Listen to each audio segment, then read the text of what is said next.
Ano tawag sa luto na yan, Koy? Pinahiyang manok daw. Uy, sasakit Ba't dyan yun. kamay ko nalagyan mo?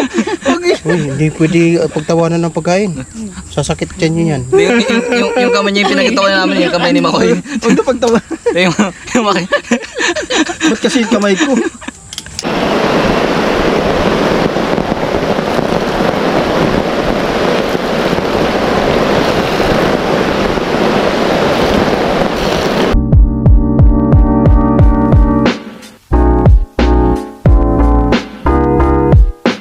Hello po.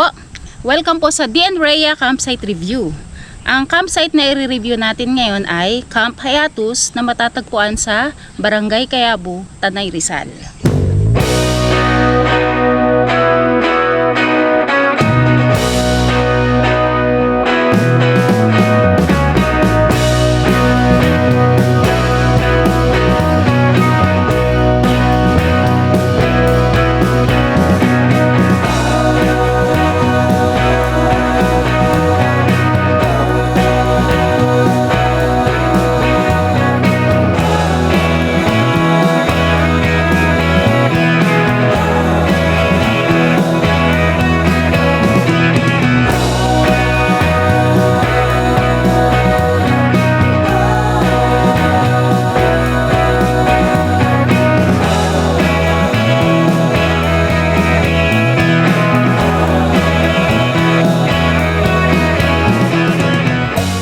Barangay San Andres, Santa Ines Road tayo. Ayan, dito rin pala itong fort, oh.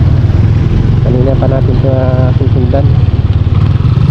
So, I'm sure may bayad pa rin dito ng environmental fee. Ayan, meron pa rin. Kaya may barya ka na, di ba? Magkano ba ang bayad natin dati? 10 lang? 20 environmental fee. So,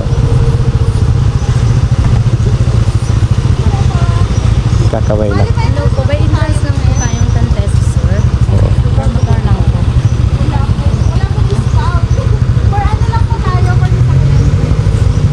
Tabi ka naman, Koy. Tabi. Nagbayad ka na? Salamat. Sige po, ingat po kayo. Thank you. Diretso pa? Oo. Diretso pa. Kasi malapit sa Marilaki yun eh. Dito nga. Dito kasi sa baba, Santo Niño yan eh.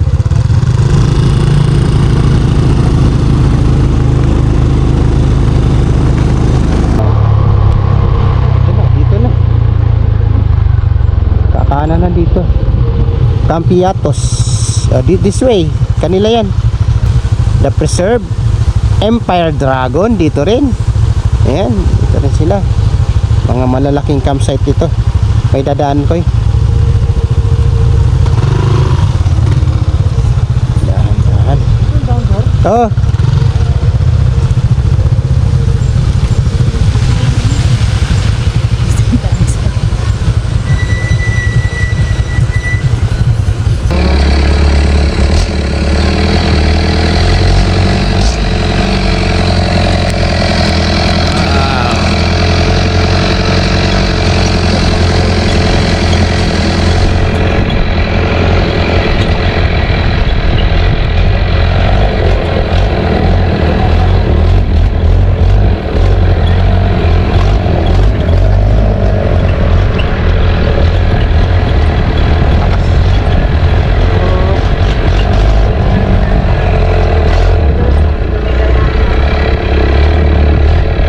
Nakayanan ng Texon, no?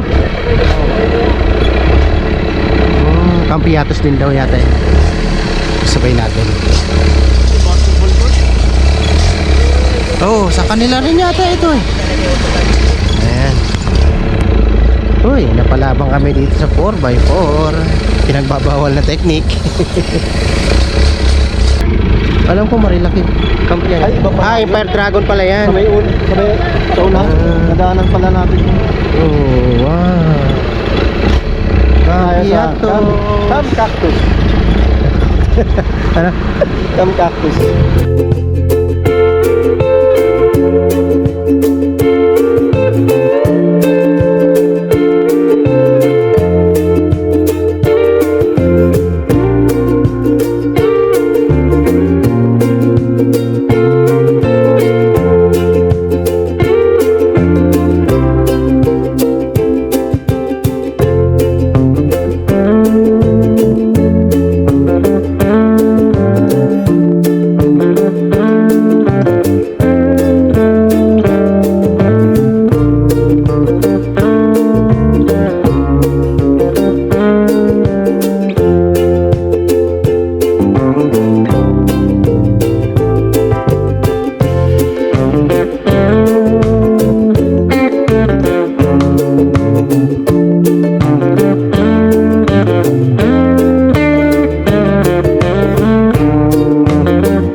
Mga ganitong tentang type na madaling i-set up, mga less than 5 minutes lang tapos na. So mamili kayo. May mga tent kasi na matagal i-set up, so it takes time. Nagugutom ka na, hindi ka pa tapos mag-set up. So pipiliin nyo rin yung tent na dalawang pinto para tagusan ng hangin. Sa simula na nagka-camp kami, never kami nagdala ng electric fan. Dahil tagusan naman ng pinto, maganda ang air ventilation ng tent. Hindi kami nagdadala ng electric fan.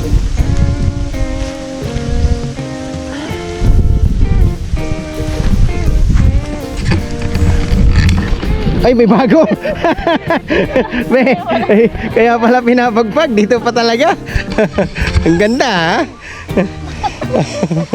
Nakahanap din kayo, ha? Ayan. So ito yung Hindi niya alam background niya ako nito. beddings namin yan. Una muna ay yung foil. Yan, ha? Kahit manipis lang. Yan. Yan. Kasi yan, yung lamig ma-absorb niya. Sa pangalawa, meron kaming pang-camping talaga ito na sapin. Medyo makapal siya. At pangatlo, ayan, yan din. Makapal din yan. So hindi ko lang naibibili pa ng tawag doon, compact bag, compressor bag. Parang ganon, hindi ko siya naibibili. Na dapat kung may compressor bag ay liliit pa yan. So dito, maliban sa eroplano, ang maririnig mo, may mga ibon talaga. Ayan o. Dahil sa tabi ng campsite na ito ay may malaking bundok. At yung bundok na yan ay hindi pa masyado na lilinis ng may-ari. Ano? So hindi pa ginagamit sa ngayon. Ayan. Ayan, halos patapos na kami mag-set up. Pagkatapos niyan, una na. Ayan. May sapin pa na isa pala yung tawag niya, malong. Ayan, pinakalas na sapin na yan, malong. Ayan, may malong, tapos yung unan. Tapos ipapasok namin ng mga gamit. Malaking tulong din ang mga gamit, lalo na kung mahangin, pampabigat din yan. Ayan.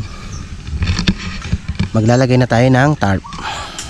Itong area na napuntahan namin, pinakagilid na ito, malapit sa bundok. Ngayon, isa sa mga magandang maging preparation na dapat alam mo yung klase ng campsite na pupuntahan mo. Katulad nito, meron siyang light source. May solar siya. So hindi na namin kailangan magdala pa ng karami-raming mga ilaw. Tsaka pag mga malalaking campsite, automatic meron siyang pailaw talaga. So hindi mo kailangan sobrang liwanag ng ilaw mo para bawas ka ng mga bitbitin. Ayan, so bali tatlo lang kami nag-camp, kay Makoy, sa amin at saka kay Jess. Ayan, tatlong tarp din. Yan, nilatag namin lahat ng tarp. So combination ito ng skill na pagtatali sa kung saan may tali yung mga panali. At least ito ay hindi gagalaw-galaw yung mga tarp namin. Sa kahoy, ayan, kung anong available na talian, tatalian namin. So sa tatlong tarp na ginamit namin, tatlong poles lang din na nagamit. Ayan, dahil sa availability ng mga puno. Pag may talian, itali sa puno. Wala naman masama dyan eh. Ikutin natin itong campsite na to mula dito sa pinagcampingan namin. Ayan, dito pala ay area na, para bang pag ikaw ay nagpabook, estimated na nila yung magiging guest nila. Area na, hindi talaga sobrang crowded at magkakalayo yung mga campers. Katulad nung nandun, malaking area yon, pero hindi na sila nagpapadagdag pa ng campers doon para tumabi. Dito isang area din nito, naligo lang yung mga campers na nandyan. Itong area na to available, yan. Akala ko nga dito kami pupwesto, pero kinuha namin, naglagay kami ng hammock dito. Ayan, kaya nandun ang area namin, malapit kami dito, nilagay namin ng hammock. Kanina nauna kami dito, itong dumating na to, merong maliit na sasakyan, nag-rent sila. Pagpunta mo rito, meron ng mga tent na nakatayo na pwede nang rentahan, ready to occupied na. Ito, nag-rent sila ng tent. Ang cute ng sasakyan nila, nakatawid ng ng ilog. So dito dito may area pa dito, pwede pang lagyan ng tent. Ayan. Tapos doon, yun ang bonfire area. Mamaya siguro baka mag bonfire sila doon mamaya. At nagdatingan banda roon malapit sa CR, pupuntahan natin. Ito, kasabay namin ito, black camper sila. Dito yung kanilang napili na spot, tabi-tabi sila, halos madami.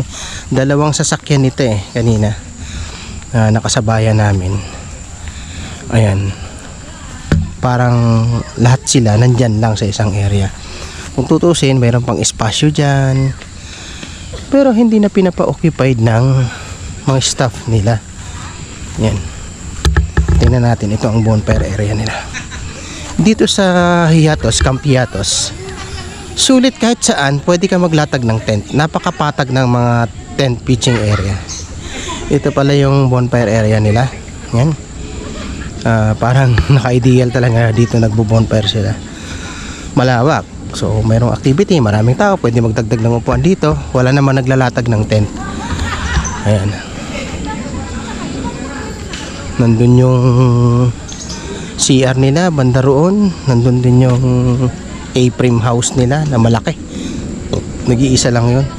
So mayroong mga kubo na pwedeng rentahan para sa day tour. Ayan, itong area na to, nakakita ko na to kanina, pwede rin dito. Nakakatuwa, although mahal dito, 600 ang overnight, pero ang nakakatuwa naman, tulad kanina, sinundo kami ng 4x4 nila, hindi makatawid ang aming sasakyan. Wala namang bayad yun. May nag-abang pa sa amin, may nag-assist pa. Napaka organized ng staff nila, may mga radio sila, radio communication. Mabilis sila mag-respond sa mga pangangailangan ng campers. Yun, nandun banda ang tindahan. Pupuntahan natin ha. Ito yung papasok mula dun sa labasan. So dito karamihan ay nagte-tent pitch ang marami dito dahil maganda, malilim dito eh. Yan, tingnan natin. Oh, ito open ang kubo dito, pwede i-rent yan. Napakalawak ng lugar, nakakatuwa. May solar supply sila ng electricity. At meron silang CCTV. selected areas lang CCTV. Meron silang tindahan dito, mga basic na pangangailangan. Merong kape, soft drinks, may alak sila dyan. Water, ang water nila dito ay 100 pesos ang isang container. Mayroon din silang yellow dito na pwedeng bilhin, 50 pesos per kilo. Wala kayong may kulang kayo sa inyong mga nadala, ayan, pwede kayong bumili rito. Ayan. So dito, mula dito sa tindahan, mayroon ditong CR. Dalawa ang CR magkatapat. Yung CR na banda roon, mayroon din siyang CR na banda rito. Ayan, dito sa area na to. At meron pala sila ditong internet connection na 150 pesos, 24 hours na yon, ano? Ito yung ano nila, receiver, this receiver ng kanilang internet. So meron silang CR dito, may washing area, very good, at saka may poso pa, backup in case na kulang ng water supply. So meron silang, ito yung CR nila dito, malinis ang CR, may shower area at saka CR talaga. Ayan. Ayan dito. So dito pwede pa maglatag ng tent dito, may washing area. Ayan. At dito yung mga huling dumating dito sila naglatag ng tent. Talagang car camping talaga, solid na solid dito. Dahil na ipapark mo na yung sasakyan mo, makapaglagay ka pa ng tent. Kung grupo kayo, area na to, solid para sa inyo. So sulit din. So yung 600 na overnight, masasabi ko dahil sa pagiging maasikaso ng mga staff, mula pa lang sa papunta ka pa lang, tatanungin ka kung saan na po ba kayo sir, para may sasalubong sa inyo. Yun, goods na yun, makakaramdam ka na ng care nila. Kakaiba yun kumpara sa ibang mga campsite na pagdating mo hindi ka pa asikasuhin. May ganun pero dito pagdating mo mayroon ka na kaagad na paglalagyan ng tent, pero ng area na nakaprepare para sa'yo. The best.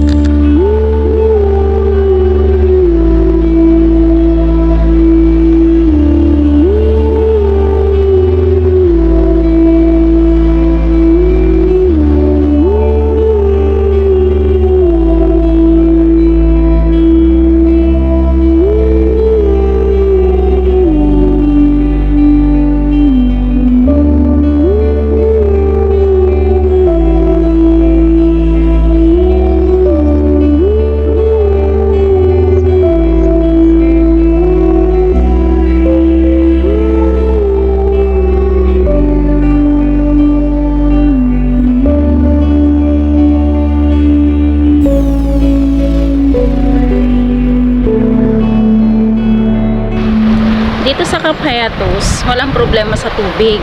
Maraming lababo. Sa CR, ang CR nila may bidet pa. Tapos meron din silang shower room. Pagdating naman sa kuryente, may mga poste na mayroong mga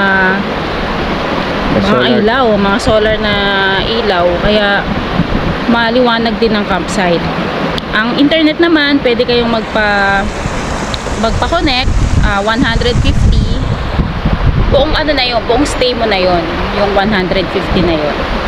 Ayan. Tapos ang mare-recommend ko lang dito, although maraming CR, pero parang medyo kulang pa sa bandang dulo kasi yung mga guest na banda doon medyo malayo pa yung pinupuntahan nila para makapag-CR sila. So yun lang naman, pero all in all maganda, at saka yung mga staff dito is napaka welcoming nila. Kaya naman ang grade na naibigay namin dito ay 94 and 95. At ito ay may final grade na 95%. Ito ay highly recommended natin sa mga campers na gusto ang ganitong klase ng campsite. Ang moral lesson natin ngayon ay tungkol sa rest o pahinga.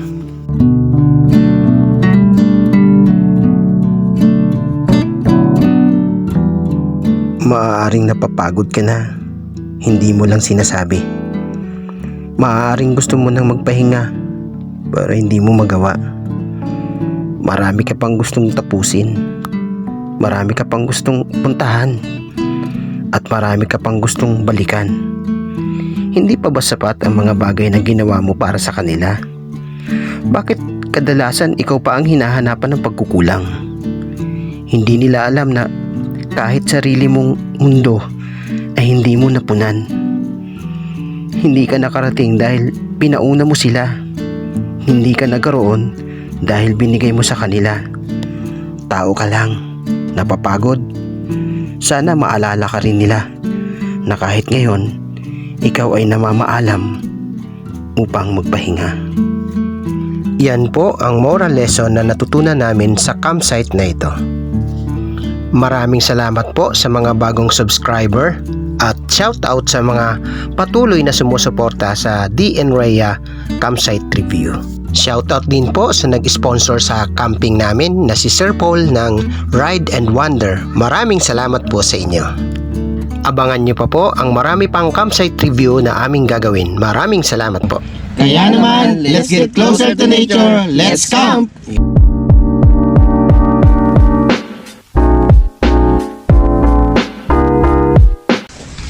Oh, cute ng mga ibon. Ang dami.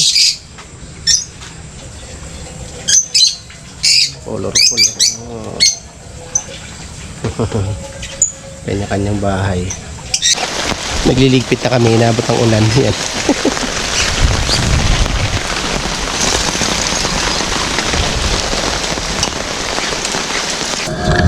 Hindi naman talaga trapal Jess ang kailangan mo eh. Hindi naman trapal talagang kailangan mo dyan. Ano? Kasama.